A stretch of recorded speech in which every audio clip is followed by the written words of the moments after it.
মানে কিভাবে অঙ্কগুলো মিলাচ্ছে, পাকিস্তান ঠিকাদার, চায়না এটা করতেছে, সেখানে একটা এয়ারবেজ হবে। ওয়ার্ল্ড ট্রেড অর্গানাইজেশনের ক্লজ ভঙ্গ হয়েছে, আপনি মামলা করতে পারবেন। ভুটানের সাথে আমাদের যে ব্যবসা আছে এটা কন্টিনিউ করবে না, এটা উল্টা বলতেছেন, এটা চলবে না।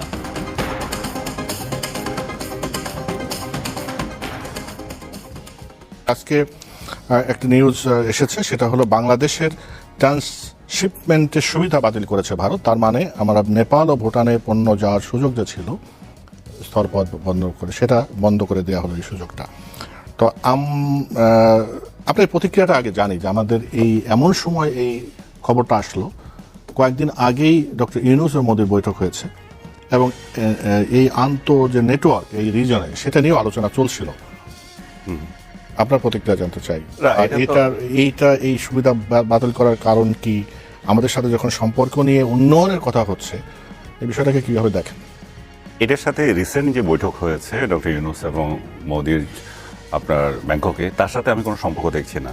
এটা হচ্ছে যে ডক্টর ইউনূস গত 26 থেকে 29 মার্চ যে চীন সফর করলেন, সেখানে চীনের আপনার বিজনেসম্যানদের সাথে এক বৈঠকে উনি যে মন্তব্য করেছিলেন যে আমরা হচ্ছি সেভেন সিস্টার্স নিয়ে একটা এতে গার্ডিয়ান অবশ্যের ক্ষেত্রে আমরা হচ্ছি গার্ডিয়ান, বা যেভাবে বুঝুক সেটা, যে উনি আসলে ওশানের বলতেছেন, ওশান তো আসলে আমাদের নাই, যে উনি যেটা বে অফ বেঙ্গলকে বুঝিয়েছিলেন এবং আমরা যে সেখানে তাদেরকে এই সুবিধাটা দিচ্ছি এবং সেটা চাইনিজদেরও সেই সুবিধা তারা নিতে পারে, সেটা একটু কথা উদাহরণ হিসেবে দিয়েছিলেন। কিন্তু আমাদের সাথে যে ভারতের এখন যে সম্পর্ক, তাতে করে এটাকে নেগেটিভলি দেখার ওরা স্কোপ নিয়েছে আর কি। এই সুযোগটা নিয়ে তারা এটাকে প্রচার করছে যে এই যে অন্যভাবে যে চায়নার যে প্রভাব আমাদের এখানে উঠে এসছে, আমাদের লালমনিরহাটে যে একটা এয়ারপোর্ট একটা পুনঃসংস্কার করার যে চিন্তা ছিল, যার কিছু দূরে তাদের সেই মানে চিকেন নেক, এবং এই পোর্টটা আবার চায়না করে দেবে। তো সব কিছু মিলে তারা কিছু অঙ্ক তৈরি করছে এবং এটাও করছে যে আমি আরেকটা নিউজে দেখলাম ওই পোর্টটা যে ঠিকাদার হচ্ছে পাকিস্তান।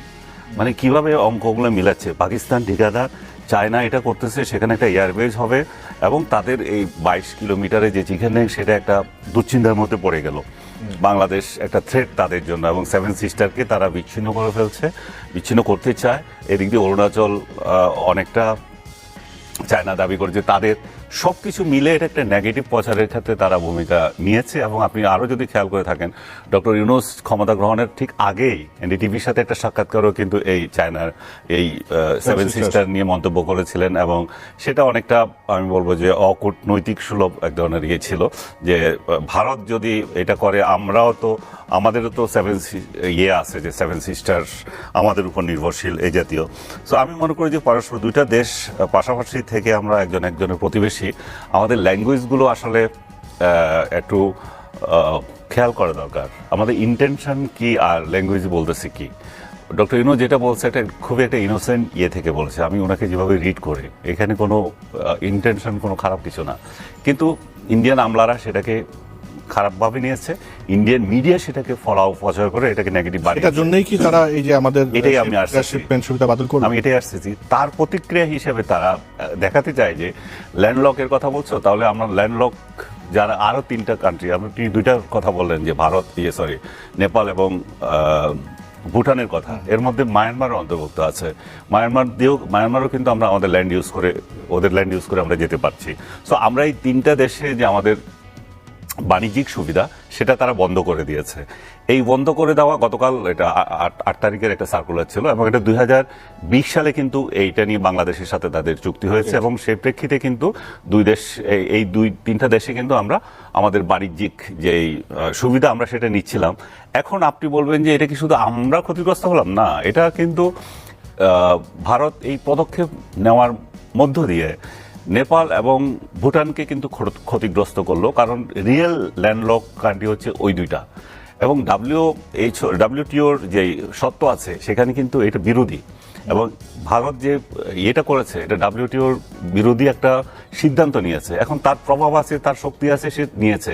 কিন্তু এটা যদি ইন্টারন্যাশনাল আদালতে যায়, এটা নিয়ে যদি কোশ্চেন ওঠে, তাহলে তুমি কোনো একটা দেশকে, ল্যান্ডলক কোনো দেশকে অন্য দেশের সাথে বাণিজ্য ডিসরাপশন তুমি করতে পারো না। ভারত কিন্তু এই জায়গায় কি জবাব দেবে আমি জানি না, এবং তাদের কোনো জবাবও নাই। জি। তো সার্বিকভাবে আমি মনে করি যে এই সিদ্ধান্তটা খুবই নিম্নরুচির হয়েছে, যখন বাংলাদেশের দুই সরকার প্রধান একসঙ্গে বসে সম্পর্ক আরো কিভাবে এগিয়ে নিয়ে যাবে সেই চিন্তা করছিল, সেই জায়গায় ভারত এখানে একটা বাধার সৃষ্টি করেছে মনে করি আমি। যে আপনি কিভাবে এই স্টেপটা দেখেন? বাংলাদেশের ট্রান্সশিপমেন্টের সুবিধা বাতিল করলো ভারত, যে দেখা চিকেন নেক প্রসঙ্গ আসছে। আনিস আলমগীর যেটা বলেছে যে এটা সম্ভবত ওই প্রতিক্রিয়া হতে পারে যেটা সেভেন সিস্টার্স নিয়ে ডক্টর ইউনূসের বক্তব্য। আপনি যখন আনিস আলমগীর ভারতের অঙ্ক মেলানোর কথা বলছে, তাদের হিসাবে অঙ্ক, কিন্তু বাংলাদেশে তো অঙ্ক মেলানোর বিষয় আছে, তো আপনি এইটাকে কিভাবে ব্যাখ্যা করবেন? ধন্যবাদ। জনতার দলের পক্ষ থেকে আমাদের দর্শক শ্রোতা যারা আছেন তাদের সবাইকে সালাম জানিয়ে, শুভেচ্ছা জানিয়ে শুরু করছি।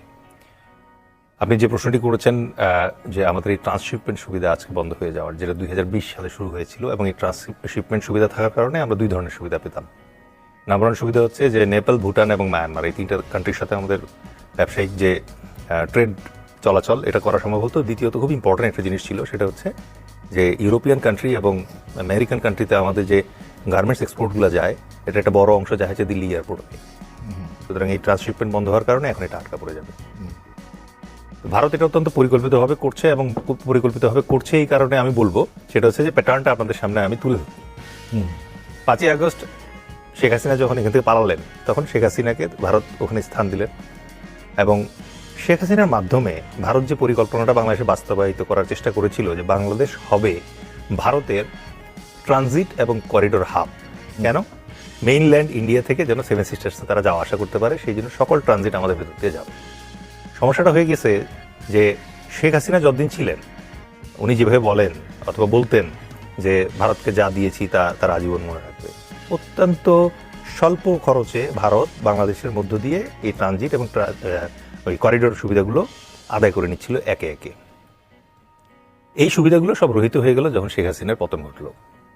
এখন বাংলাদেশ যখন নিজস্ব সক্ষমতায় পুনরায় দাঁড়ানোর চেষ্টা করছে, এই ব্যাপারটি ভারতের পছন্দ হচ্ছে না। তারা প্রথমে কি করলো? তাদের মিডিয়াকে আমাদের এগেনস্টে লেলিয়ে দিল। তারা অত্যন্ত পরিকল্পিতভাবে চেষ্টা করলো যে ডক্টর ইউনূস এবং তার যে অন্তর্বর্তীকালীন সরকার আছে তাকে অবৈধ ঘোষণা করা। মোদি দীর্ঘ সময় নিয়েছে তাকে ইভেন নববর্ষের শুভেচ্ছা জানাতে। দ্বিতীয়ত হচ্ছে তাদের সেনাপ্রধানের মাধ্যমে একটি মেসেজ দেওয়ার চেষ্টা করা হয়েছে যে এই গভর্নমেন্ট অবৈধ, ইলিগাল একটা গভর্নমেন্ট, সুতরাং এর সাথে ইন্ডিয়ার আসলে কোনো আলোচনার সুযোগ নাই। সুতরাং তারা ওয়েট করবে কবে ইলেকশন হবে, ইলেকশন হওয়ার পরে ইলেক্টেড গভর্নমেন্ট যখন আসবে তার সাথে তারা কথা বলবে। কিন্তু interestingly military to military dialogue তারা অন রেখেছে বলে ইন্ডিয়ান সেনাপ্রধান দাবি করেছে।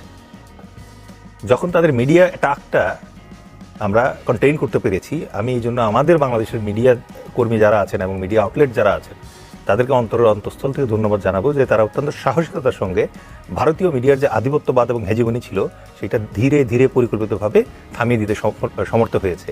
এবং আপনি লক্ষ্য করলে দেখবেন এখন আর এভাবে এটা দেখা যাচ্ছে না। এবং এটাতে চেরি অন দ্য পিক যেটা ছিল সেটা হচ্ছে যে ডক্টর ইউনূস বাংলাদেশে যখন গুতারেস আসলেন, জাতিসংঘের মহাসচিব, তার সামনে একটা আপিল করলেন যে বাংলাদেশ তার নিজের সমস্যা নিজেই সমাধান করার চেষ্টা করছে, শুধু একটা জায়গায় সমস্যা আমরা ফেস করছি, সেটা হচ্ছে যে আমাদের পার্শ্ববর্তী দেশ আমাদের উপরে মিডিয়া মাধ্যমে মিস ইনফরমেশন ক্যাম্পেইন চালাচ্ছে। এটার জন্য আমি তোমার দৃষ্টি আকর্ষণ করছি, আন্তর্জাতিকভাবে এটা থেকে আমাদেরকে উদ্ধার করো। তারপর থেকে কিন্তু এটা কমেছে। তাহলে যেটা আমরা লক্ষ্য করলাম যে মিডিয়া ক্যাম্পেইনের মাধ্যমে যে প্রোপাগান্ডা ক্যাম্পেইনটা ছিল এটা আমরা সামাল দিতে সমর্থ হয়েছি। দ্বিতীয়ত যেটা ছিল তাদের সেনাপ্রধানের মাধ্যমে ভেরি আনসেরিমনিয়াস কমেন্ট করা, একজন সার্ভিং মিলিটারি জেনারেল পলিটিক্যাল বক্তব্য দেওয়া শুরু করলো, সেটাও থামানো সম্ভব হয়েছে এবং আমরা এটা উইথস্ট্যান্ড করেছি। তৃতীয়ত যে সমস্যাটা তারা করার চেষ্টা করেছে সেটা হচ্ছে আমাদের সীমান্ত বরাবর, আপনি মনে আছে নিশ্চয়ই, যে তারা হঠাৎ করে কাঁটাতারের বেড়া নিয়ে অনেক হুলস্থুল শুরু করে দিল, সেটাও আমরা থামাতে সমর্থ হয়েছি। সম্প্রতি এই যে মুভটা তারা দিল এটা অত্যন্ত পরিকল্পিত এবং পূর্ব পরিকল্পিত মুভ, এটা হওয়াই স্বাভাবিক ছিল। আমরা নিশ্চয়ই আপনার মনে আছে যে মালদ্বীপের মাধ্যমে অলরেডি কিন্তু আমরা বেশ কিছুদিন ধরে ট্রাই করছিলাম যে আমাদের এক্সপোর্ট যেন মালদ্বীপ এয়ারপোর্ট হয়ে বাইরে যায়। কারণ কি? কারণ দিল্লি এয়ারপোর্টের উপর যে ডিপেন্ডেন্সি ছিল, এই ডিপেন্ডেন্সির কারণে ইন্ডিয়ান যে ব্যবসায়ীরা আছে তারা অলরেডি বেশ কয়েক বছর ধরেই বাংলাদেশের এগেইনস্টে এই সুবিধাটা বন্ধ করার জন্য বলছিল। এতে তাদের দুই ধরনের সুবিধা হতো। একটা হচ্ছে ওরা যে উসিলাটা দেখায় যে দিল্লি এয়ারপোর্ট বিজি হয়ে যায় এই জন্য আমাদের এই কার্গো যে ওদিক দিয়ে যায়। আর দ্বিতীয়ত যেটা হচ্ছে যে এর ফলে যেটা হবে, আমাদের মেইন স্ট্রেংথ কি? গার্মেন্টস শিল্প। সো গার্মেন্টস শিল্পকে যদি আপনি ব্যাহত করতে পারেন কোনোভাবে তাহলে তাদের লাভ, কারণ অর্ডারগুলো তখন ইন্ডিয়াতে চলে যাবে। নাও কামিং টু ইউর ট্রান্সশিপমেন্টের যে ব্যাপারটাতে আছে, প্রবলেম তো যাওয়ার হয়েই গেছে অলরেডি, ভাই বললেন ওইটা। সমাধান কি সেটা নিয়ে আমাদের ভাবতে হবে। কিছু লং টার্ম, কিছু মিড টার্ম, কিছু শর্ট টার্ম সমাধান আছে। শর্ট টার্ম সমাধানের ভিতরে প্রথমেই যেটা হচ্ছে যে আমাদের আভ্যন্তরীণ যে বন্দরগুলো আছে, স্পেশালি চিটাগং পোর্টের ক্যাপাসিটি বাড়াতে হবে। আপনি যদি এর আগের জরুরি অবস্থা যখন ছিল তখন একটা জিনিস লক্ষণীয় ছিল, আমি তখন চিটাগং পোর্টে মানে কাজ করার সুযোগ হয়েছিল এবং ব্রিগেডিয়ার হাসান নাসিরের আন্ডারে তখন কিন্তু আমাদের যে এই চিটাগং পোর্টে কন্টেইনারের যে জট ছিল সেটা কমিয়ে আনা সম্ভব হয়েছিল। এই এফিসিয়েন্সিটা যদি আনা যায়, এখন তো আরো বেশি সম্ভব, এখন টেকনোলজিক্যাল অ্যাডভান্সমেন্ট আছে। এর ফলে কি হবে যে আমরা আমাদের দিতে করতে পারবো। সমস্যা অন্য জায়গায়, সেটা হচ্ছে আমাদের ডিপ সি পোর্ট নাই। তো ডিপ সি পোর্ট না থাকলে পরে আমাদের প্রথম যেটা ট্রাই করতে হবে, মালদ্বীপের সঙ্গে যে আমাদের ব্যবস্থাটা ছিল এই ব্যবস্থাটা কন্টিনিউ করতে হবে, নাম্বার 1। নাম্বার 2 হচ্ছে আমাদের আরো অল্টারনেটিভ খুঁজে বের করতে হবে, যেটা হচ্ছে সিঙ্গাপুর এবং মালয়েশিয়া। এই দুটা একটু স্লো হবে, একটু খরচে হবে, বাট রাইট নাও যেহেতু ইন্ডিয়া দিচ্ছে না, সুতরাং এই দুটোতে ট্রাই করা যেতে পারে। ইন্ডিয়া দিচ্ছে না এই কথা, সরি হ্যাঁ, আমি জাস্ট একটু শেয়ার করার জন্য। ইন্ডিয়া দিচ্ছে না কি, ইন্ডিয়ার যে আজকে যেটা করলো সেটা কিন্তু তাদের দেশে যাওয়ার ক্ষেত্রে কোনো বাধা নেই। তৃতীয় কোনো দেশে আমরা যেতে পারবো না, তাদের সাথে আমাদের ট্রান্সশিপমেন্ট এগুলো কোনো সমস্যা না। আমরা তো নিউ দিল্লিতে আমাদের প্রোডাক্ট পাঠাতাম ইন্ডিয়ার জন্য না, এটা আমাদের ইউরোপিয়ান মার্কেটে যেত না। এখন যে দেশেরই হোক, ইন্ডিয়ার মধ্য দিয়ে অন্য দেশে যেতে পারবে না। আমি এটা মানে 100% বলতে পারি না যে সেটা নয়াদিল্লিকে ইউজ করতে দেবে না। এটা অন্য ল্যান্ডলক কান্ট্রির সাথে আমরা যেটা করছি সেটাতে তারা বাধা দিচ্ছে। এটা কিন্তু আজকে এটা ক্লিয়ার করে দিচ্ছে যে শুধুমাত্র নিউ দিল্লিতে ইউজের যে ব্যাপারটা আছে এটা স্টপ হবে, বাট নেপাল, মিয়ানমার এবং ভুটানের সাথে আমাদের যে ব্যবসা আছে এটা কন্টিনিউ করবে। না, এটা উল্টা বলতেছেন, এটা চলবে না, এটা চলবে না। না না, এখানে বলছে যে ওদের সাথে চলবে। বাংলাদেশের ট্রান্সশিপমেন্ট যে সুবিধা ছিল নেপাল ও ভুটানে, সেইটা সুযোগ বন্ধ করে দিচ্ছে। হ্যাঁ, এটা উল্টা বলতেছেন আপনি। না না, আমার মনে হচ্ছে যে না না না না, এটা আমি পড়েছি, এটা আমি পড়েছি যে ক্লজে আসছে যে আপনি তৃতীয় দেশে পাঠাতে পারবেন না। ওর দেশে পাঠাতে কোনো অসুবিধা নাই। তাহলে ওটা যদি করে তাহলে আমরা 7 সিস্টারই তো যেতে দেবো না। তা এটা তো অন্য জিনিস। বাংলাদেশ থেকে আপনি ভুটানে যদি পাঠান তাহলে তৃতীয় দেশে পাঠাচ্ছেন না, আপনি দ্বিতীয় দেশে পাঠাচ্ছেন। সেটাই তো, আমরা ইন্ডিয়া, বাংলাদেশ, ভুটান 3 দেশ হলো না, তারা বলছে 2 দেশের মধ্যে হবে, তৃতীয় দেশ হবে না। আচ্ছা, এটা যদি যেটা ভারত যেটা করছে যে বাংলাদেশের উপর একটা রেস্ট্রিকশন তৈরি করছে, এখন রেস্ট্রিকশনের বিপরীতে আমাদের এখন রিভিজিট এখানে যেটা না না, আপনি 100% তো থাকতে পারেন, এটা তৃতীয় দেশের জন্য। কারণ ওই জায়গায় স্পেসিফিক্যালি যেটা বলা আছে যে কেন দিল্লি এয়ারপোর্ট এখানে কোশ্চেন আসছে। আপনার এই প্রশ্ন থাকতে পারে, কারণ আমি যদি দিল্লি ইউজ করে অন্য জায়গায় পাঠাতে পারবো কিনা সেই প্রশ্ন যদি হয় হতে পারে, কিন্তু না। আমি এখানে মালদ্বীপের কথা কেন বলতেছি, কেন সিঙ্গাপুর এবং মালদ্বীপ আমাদের নিতে হবে। মালদ্বীপ তো তারা দীর্ঘদিন থেকে প্রপাগান্ডা করছে যে মালদ্বীপে কেন যাচ্ছে। আসলাম যেটা যে আপনার এই থার্ড কান্ট্রি ট্রান্সশিপমেন্ট যেটা, সেটা হচ্ছে যে আপনি ইন্ডিয়ান একটা পোর্ট ইউজ করে যে পণ্যটা আপনি ইউরোপিয়ান মার্কেটে পাঠাচ্ছেন এটা বন্ধ করার চেষ্টা করতেছে, যেটা দিয়ে এই শিপমেন্ট বন্ধের জন্য অল্টারনেটিভ ক্রিয়েট করতে হবে। আর আমাদের নিজস্ব যে পোর্ট আছে তার সক্ষমতা বাড়াইতে হবে। 2 নম্বর ইম্পর্টেন্ট যে জিনিসটা আমাদের করতে হবে সেটা হচ্ছে যে আমাদের ইন্টারনাল যে পোর্টগুলো আছে, স্পেশালি মংলা এবং চিটংয়ের, এটা ইন্টারনাল ক্যাপাসিটি বাড়াতে হবে। মিড টার্মে যেটা আপনি করতে পারবেন সেটা হচ্ছে যে ওয়ার্ল্ড ট্রেড অর্গানাইজেশনের ক্লজ ভঙ্গ হয়েছে, এখানে আপনি মামলা করতে পারবেন। সো আপনি এই জায়গায় শুধুমাত্র মামলা করলে কিন্তু আপনার জেতার সম্ভাবনা কম, কারণ এটা দীর্ঘসূত্রিতায় চলে যাবে। বরং আমি যেটা সাজেস্ট করব সেটা হচ্ছে যে এক্ষেত্রে এফেক্টেড কান্ট্রি কারা কারা, মালদ্বীপ, নেপাল, ভুটান এবং মিয়ানমার, এই 3টা কান্ট্রিকে একত্র করে, অথবা মিয়ানমারকে যদি আনা নাও যায় তারপরেও ওই নেপাল, ভুটান এবং বাংলাদেশ 3 জন মিলে জয়েন্টলি একটু নেগোশিয়েট করতে পারে ইন্ডিয়ার সাথে। This is not a trade war. ওরা একটা ট্রান্সশিপমেন্ট ফ্যাসিলিটি যেটা 2020 সাল থেকে দেওয়া শুরু করছিল, তার আগে কিন্তু বাংলাদেশ ছিল, চলছে, নেপাল, ভুটান ছিল, চলছে।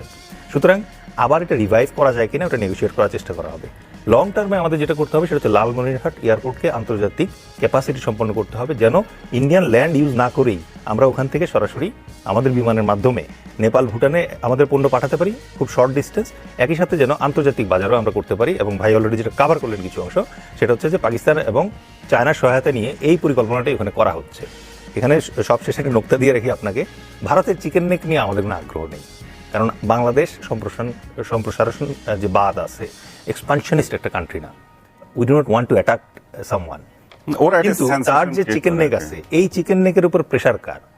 এই চিকেনের উপর প্রেশার হচ্ছে চায়নার প্রেশার।